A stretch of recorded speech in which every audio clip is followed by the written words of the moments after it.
11 vai falar sobre a história do filho pródigo. E justamente eu quero trazer uma rápida reflexão para que você possa entender, porque muitas das vezes você está à escuta desse som. Eu já estou enjoado de ouvir esses irmãos pregar. É muito boa verdade que você está pensando, mas chegará um dia em que você procurarão essas pessoas que você mesmo critica e não vão achar mais, porque já foi arrebatado. Jesus está voltando. E diz assim o texto, Lucas 15 e o versículo 17. Lucas capítulo 15, verso 11, mas não vamos ler o 17. Vamos logo para o 17. E tomando em si, disse: quanto jornaleiro de meu pai tem abundância de pão, e eu pereço de fome. Levantar-me-ei, irei ter com meu pai, e direi: pai, pequei contra o céu e perante ti. Eu não sou digno de ser chamado teu filho. Faz-me como um do teu jornaleiro. Levantando foi para o seu pai, e quando ainda estava longe, viu seu pai, e de íntima compaixão, se moveu de íntima compaixão, correndo, lançou-se ao pescoço e o beijou. Queridos, é uma história da Bíblia, é uma história bíblica, ministrada na palavra de Deus. Nós estamos falando do filho pródigo, um jovem que o pai amava, o pai dava de tudo, tinha tudo dentro da casa do pai, ele não tinha motivos para sair da casa do pai, mas ele resolveu ir ao mundo, ele queria conhecer o mundo, queria saber como era o mundo. Mas na história que Jesus ele vai narrar aqui, no livro de Lucas, fala dos dois filhos, o mais velho, que foi o que ficou, e o mais novo que saiu. A gente costuma dizer que o mais novo que saiu, ele foi se aventurar no mundo. Ele foi procurar uma aventura, que na realidade, essas aventuras são passageiras, porque ao chegar naquela terra legítima, longe da casa do seu pai, ele encontrou muitos amigos. Por quê? Porque quando ele chega ao seu pai, diz: pai, eu quero sair de casa, eu quero conhecer o mundo, eu quero saber como é que é o mundo, pai. Eu quero sair, eu não quero mais ficar aqui, não dá mais para mim. O senhor me dá metade dos meus bens, do que eu tenho direito, dou. Você quer dou, pode ir. Mas o pai propôs em seu coração em nunca se esquecer do seu filho. E todos os dias o pai ficava na varanda dizendo: ele vai voltar. Ele vai voltar. Ele vai voltar para a casa do pai. Ele vai voltar, eu vou dar um beijo nele, eu vou abraçar ele. O que é que Jesus está querendo dizer com isso? A mesma coisa é você que se afastou de Jesus. Jesus está esperando você abrir seu coração e voltar de novo. Ainda dá tempo de você voltar para a casa do Pai. Ainda dá tempo de você fazer um concerto com Jesus. Ainda dá tempo de você rever os seus conceitos. Ainda dá tempo de você voltar e dizer: eu vou voltar à casa do meu Pai. Eu vou voltar a ser feliz como era antes. Porque onde eu estou não tenho felicidade. Porque ele foi para uma terra longe. Começou a ter amigos, porque quando você tem dinheiro, você tem amigos. Quero ver você não ter nada e eu quero ver você ter amigos. Você não vai ter amigos se você não tiver alguma coisa, porque todas as pessoas, a maioria, estão interessadas no que tu tem, mas o dono da vida, que é Jesus de Nazaré, ele não está interessado com o teu dinheiro, ele não está interessado na tua posição social, ele não está interessado no teu cargo social, ele está preocupado com tua vida, porque um dia a tua alma vai tomar. E para onde você vai? Qual o destino da tua alma? Será que você vai para o céu ou será que você vai para o inferno? Repito, o que é céu? Céu é um lugar de alegria, é um lugar onde os santos irão morar eternamente com Jesus. E o inferno significa lugar de tormenta, lugar onde as pessoas vão viver atormentadas pro resto da vida. É melhor você vir para Jesus enquanto você tem vida, de que deixar para depois. Você não sabe o amanhã. Você não sabe o que pode acontecer com você daqui a 2 horas, a 3 horas. Uma coisa a gente sabe: a trombeta vai soar e Jesus vai arrebatar a sua noiva, aleluia. E nós que ficamos firmes, subiremos com ele. Aleluia. Eita, eu estou sentindo a presença de Jesus nesse lugar. Quem prega a palavra não tem como sentir Ele. Ele já está presente aqui, Ele é o primeiro convidado. Porque nós estamos orando para encerrar. Quando o irmão chega e eu disse, vamos fazer na feira e vamos. Nós estamos aqui pregando Jesus Cristo que vive. Aquele jovem gastou tudo. Porque quando ele se viu no pior estágio da sua vida, procurou seu melhor amigo. Não tinha. Procurou aquele amigo que ele pagava alguma coisa para ele. Não encontrou. Só foi ele. E ele foi lá para o pior lugar que eu imagino. Eu faço uma conjectura que ele foi lá morar na casa daquele homem. E dentro daquele homem foi trabalhar. E lá dentro, a Bíblia diz, no final dos textos, que ele vai comer bolota de porco.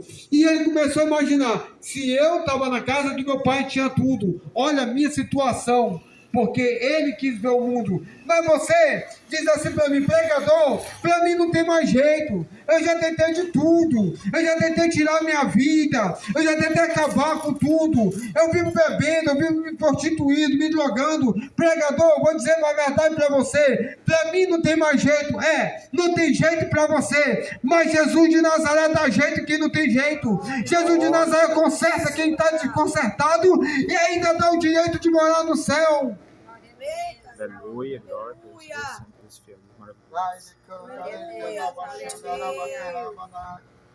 Jesus está falando essa tarde, filho, volta para a casa do Pai, porque enquanto ele estava lá no mundo, enquanto ele estava lá se analisando, imagine você agora, faça uma análise você agora, dizendo, eu estava na casa de Deus, na casa de Deus eu tinha problema, mas eu tinha felicidade.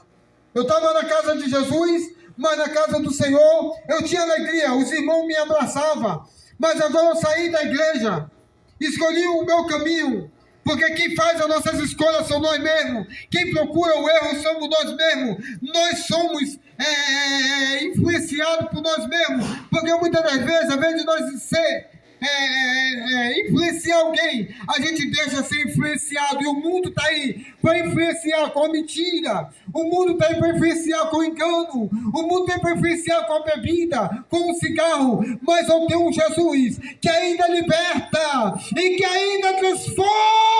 Glória a Deus, aleluia. Homem não muda ninguém. Homem igual a todo homem, mas Jesus ele muda assim. Passou na casa de Zaqueu, trouxe logo a mudança para a vida dele. Passou na casa do homem chamado Nicodemos, mudou a sua história. Aonde ele passa, milagre acontece. E aqui não é diferente. Jesus estava falando com a parábola, dizendo, olha, certo homem tinha 2 filhos, um saiu, ele saiu, foi conhecer o mundo, mas todo dia o pai estava esperando ele. O pai está esperando você voltar, meu filho. Está na hora de você dar um basta no seu sofrimento. Volte para Jesus. Não deixe para fazer hoje o que você pode fazer amanhã. Você vai deixar para amanhã o que você pode fazer hoje. Não. Se volte para Deus. Ele se analisou e disse: é o seguinte, estou nessa situação porque errei, porque pequei contra Deus, contra o meu pai. Agora eu vou lá, porque o jornaleiro do meu pai come do bom e do melhor, e eu aqui pereço de fome. Não, vou voltar para a casa do meu pai, vou voltar a ser feliz, vou voltar, vou dar um abraço nele e vou dizer: pai, eu errei mesmo, eu estou errado. Aí o que Deus está dizendo? Enquanto você está batendo, que seu coração está batendo, Deus está dizendo: a esperança para você, filho, porque a salvação ela é de graça, aleluia, e a graça significa favor merecido. Ninguém aqui que pregou merecia essa graça, mas ela alcançou. E diz lá em Romanos 16:20, em breve o Deus de paz esmagará Satanás debaixo dos vossos pés. Esse Jesus está vindo para julgar o mundo que vive na escravidão do pecado. Mas nós viemos pregar Jesus. Ele voltou, o pai abraçou, o pai foi logo vestido, uma roupa nova nele. Roupa nova significa nova vida. O pai coloca um anel no dedo dele, anel significa o quê? dupla honra. O pai estava dizendo: você estava perdido, meu filho, mas agora eu te encontrei. Volte a ser feliz. Você estava aqui todo dia te esperando. Eu chorava por esse momento, mas eu sabia que você ia voltar. O pai que Jesus estava se referindo era ele mesmo. Ele está te esperando de braços abertos.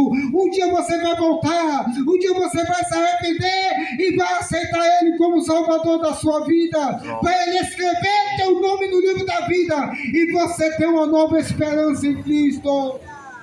Aleluia. E eu vou encerrar dizendo: todas as vezes que eu prego, eu me lembro de duas cenas que me aconteceu e eu vi, ninguém me contou. São histórias que eu presenciei. A salvação do meu pai foi uma salvação extraordinária. Jesus, nos últimos dias de vida dele, Jesus não deixou de se revelar para ele. Jesus se revelou de uma forma sobrenatural, que até o medo da morte que ele tinha, Jesus arrancou dele. E quando ele estava dentro do HGR de Boa Vista, Roraima, e nós estávamos dentro do quarto, o meu pai teve uma visão, e ele me chegou e me disse: meu filho, eu vou lhe contar essa visão. E ele falou: meu filho, pela madrugada eu estava dormindo, e eu vi uns homens de branco. Meu pai já não conseguia falar direito, porque o câncer de próstata já tinha tomado todo o seu corpo, e ele já falava malmente, mas eu vi ele mesmo ali com a voz embargada, mas eu deu para ouvir, entender o que ele estava querendo me explicar.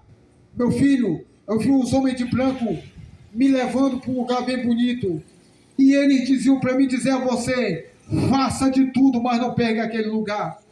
Eu posso perder amigo? Posso. Posso não ter uma casa boa? Posso. Posso não ter um carro bom? Posso. Mas eu carrego comigo a esperança de um dia de encontrar com o meu Senhor e Salvador Jesus Cristo. Todos nós temos essa esperança. Ele tem que estar aqui e me dizer o quê? Filho, o mundo durante os anos todos que eu vivi não me deu esperança, mas Jesus está me dando a esperança. E ele me contou: faça de tudo. E para quem você for pregar, diga: não perca o céu. E a segunda, para me encerrar, foi a salvação do meu sogro, que todo mundo conhece. Quando Jesus salvou ele, há 15 anos que ele tinha se afastado do Senhor, o Senhor libertou ele dentro do hospital. Aleluia. Jesus teve um encontro com ele primeiro, ele descobriu a doença. O câncer já estava avançado. Eu vou encerrar. E ali ele foi, aceitou Jesus, através de um pastor que foi em casa, orou por ele, e dali para frente, ele só queria falar de Jesus. Porque quando você aceita Jesus, você só quer falar dele. Essa é a mensagem que eu falo. Faça como o filho pródigo. Volte enquanto é tempo. Volte à casa do Pai. Dá tempo? Dá.